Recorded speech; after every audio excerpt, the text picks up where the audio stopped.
Now, the Anglo Saxon media doesn't get China wrong all the time, but it gets China wrong a lot of the time. And there is a kind of inherent cultural or intellectual bias against China. And the Anglo-Saxon mind believes that the only way societies can succeed is if you have a liberal democracy along Anglo-Saxon lines. And if you have a communist party like China, you're going to fail. So they're always looking for signs of failure. And frankly, I would argue that this party Congress has actually strengthened China in many ways. Number one, it's amazing how much power President Xi Jinping has accumulated. It's quite shocking.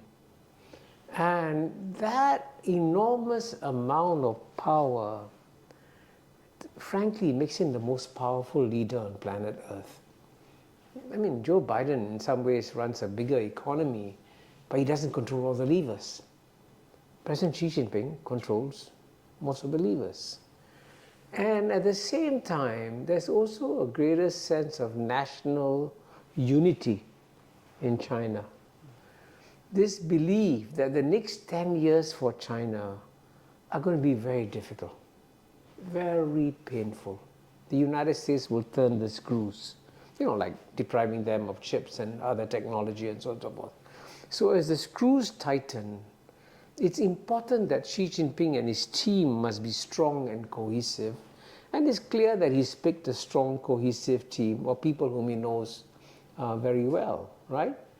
And at the same time, when people keep saying, oh, President Xi Jinping is walking away from the reforms of the past and so on and so forth, it would be suicidal for him to do that.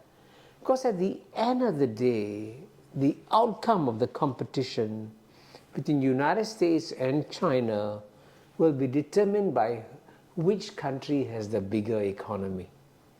And if China doesn't restart its economic growth after zero COVID is over, then China will lose the contest.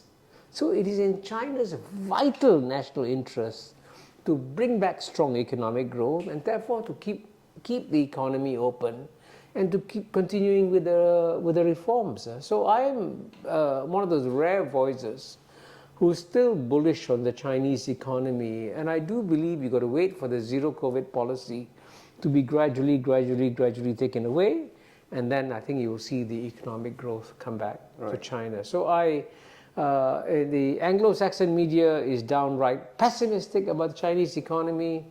I don't share that pessimism.